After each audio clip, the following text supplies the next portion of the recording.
Sea Ray's Sundancer line is hugely popular, iconic even.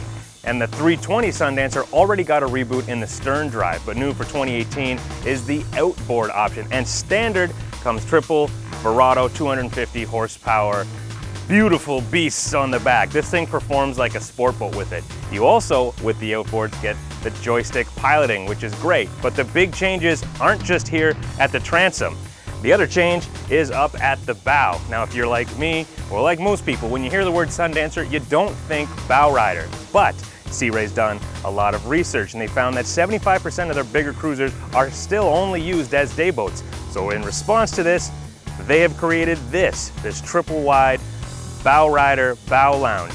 Now, this chews up some of the real estate down below, but if you're using it mainly as a day boat, this is where you're spending most of your time. Down below, you still have functional space. You can use this as a weekender totally comfortably. This won't be a long-term live-aboard, but if you're in that 75% using it as a day boat, you're not going to find a better Sundancer in this size for you. Measuring in with an overall length of 32 feet 3 inches and a beam of 10 foot 8 inches, it has sweeping lines with classic Sea Ray DNA, but it looks a lot more sporty than Sundancers of old.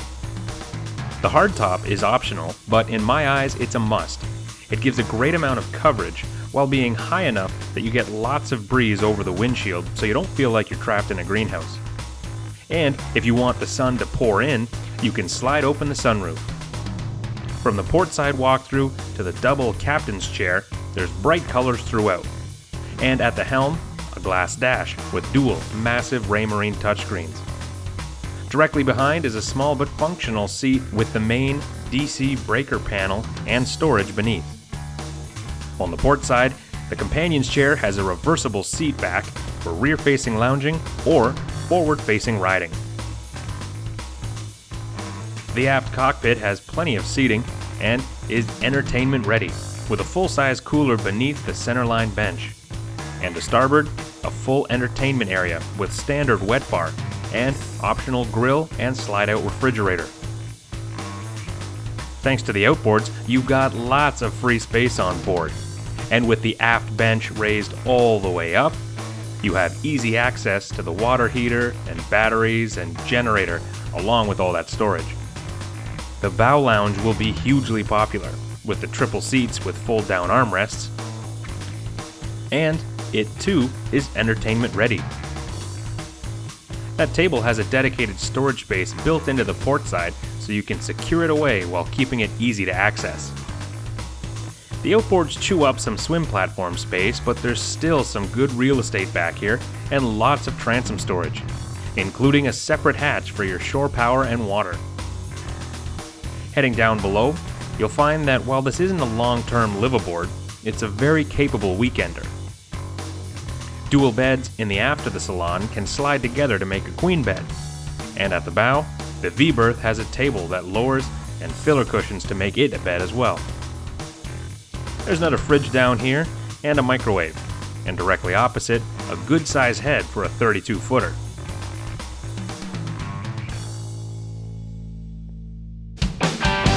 In terms of performance, this is an absolute blast. The triple Verados rip the 320 along at 36.9 miles per hour at 4,000 RPM.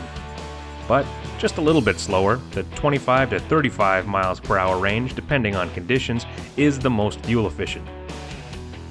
On our relatively calm test day, I peaked at 50.2 miles per hour, but with a little bit of chop, you could definitely eke out a couple more miles per hour. Handling is ridiculous. This bank's super sharp, which can throw you off the first time, but you have precise cornering ability should you need them, or just want to use them. This is fun.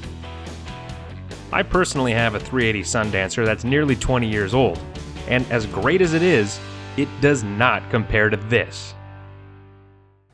With the triple outboard setup, this really does handle, perform, and feel like a sport runabout, not a bigger cruiser.